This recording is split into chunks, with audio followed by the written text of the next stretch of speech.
Привет, меня зовут Михаил, и я что-то давно не делал пасту. Сегодня я сделаю пасту, а заодно расскажу, чем паста отличается от макарон. Значит, сначала макароны.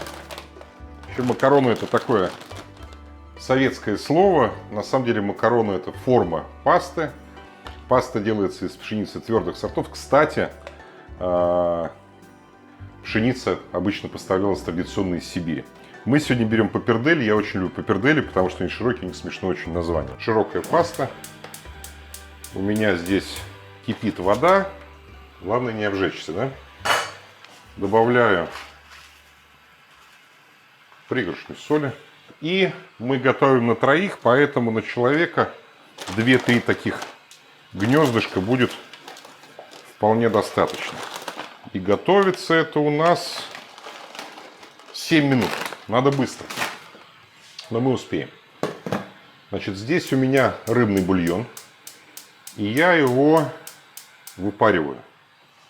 А пока это готовится, я сделаю основу для соуса. Я беру йогурт. Где-то 200 грамм. Я беру сливки. Ну, вот так вот. Грамм 70-80. Когда варишь пасту, не нужно добавлять никакого масла. Это все ерунда.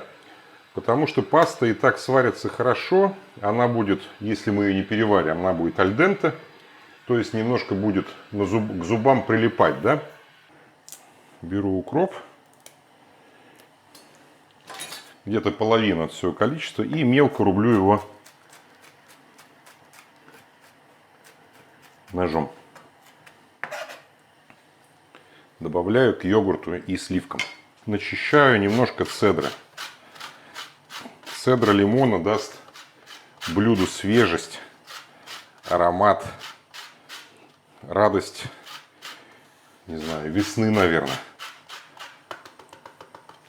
Вот примерно столько. И добавляю щепотку муки. Мука немножко загустит мой соус. Ну и все. Перемешиваю.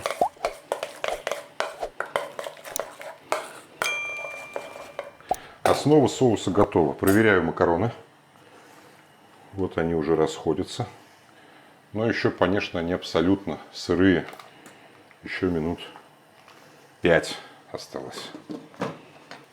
У меня бульон. Я сварил бульон из рыбьих голов заранее. Заморозил его, храню в морозилке, как обычно, порционно. Сейчас я его увариваю. И это будет основа тоже моего соуса. Пока у меня остался укроп, я уже не торопясь, спокойно, размеренно беру немножко, чтобы потом украсить готовое блюдо. Так о чем мы говорили? Макароны и паста, да? Макароны — это советское производное.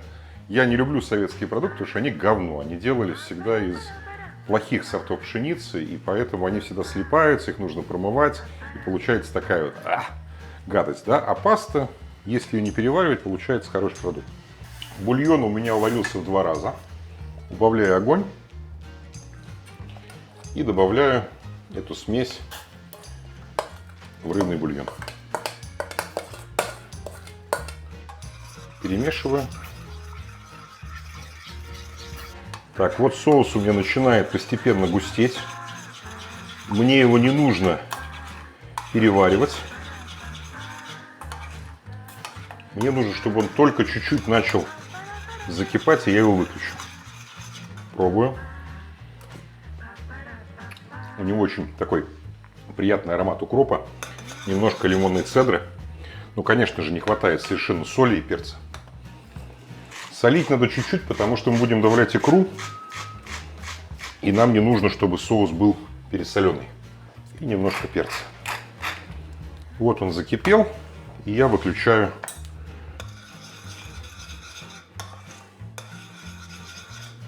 Так. Очень хорошо. Паппердели. Очень всегда было смешно это название. В русском языке звучит забавно. Особенно дети любят.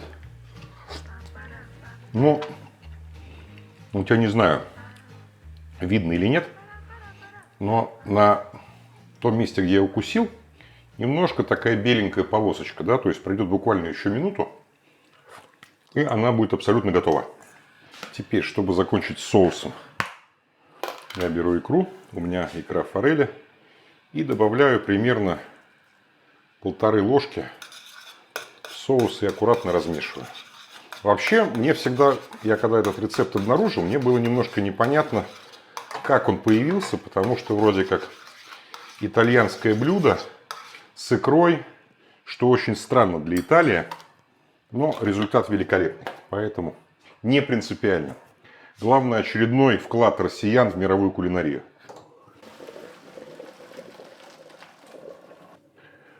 Ну, надеюсь, что я не переварил. Идеально. И все. Макароны сюда.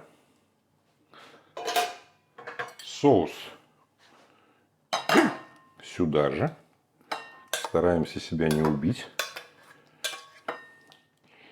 И аккуратно перемешиваю. Кстати говоря, если кто-то знает, каким образом это блюдо было придумано, то я буду очень признателен за информацию. Пишите в комментариях, мне это реально интересно. О, красота какая. И красиво стараемся выложить еще чуть-чуть сюда. Вторая порция.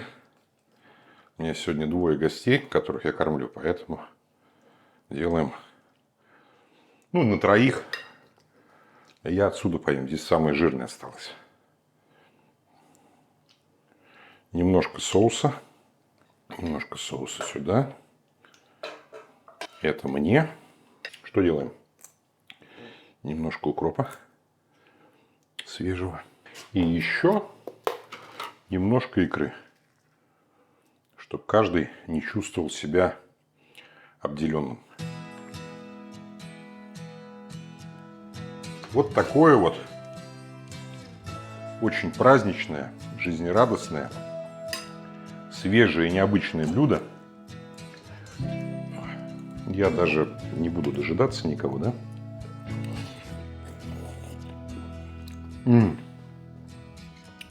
Икра немножко хрустит на зубах, да? Она чуть-чуть теплая, она не переваренная, ничего. То есть, на самом деле, это смешно звучит, да, но по сути дела это такой парафраз блинов с икрой, да?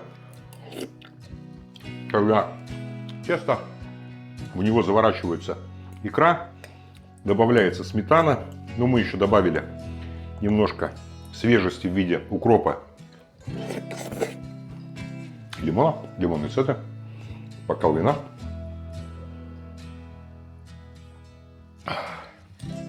Блюдо выглядит дорого, из-за икры, конечно. При этом икры на это блюдо надо сколько? 70 грамм. Но праздничные блюда бывают очень трудоемкие. Это я делал реально столько, сколько у меня варилась паста. Паста у меня варилась всего-навсего 7 минут. Ну, главное, это хорошая паста. Потому что сделать это с плохой пастой невозможно нормально. Приятного аппетита!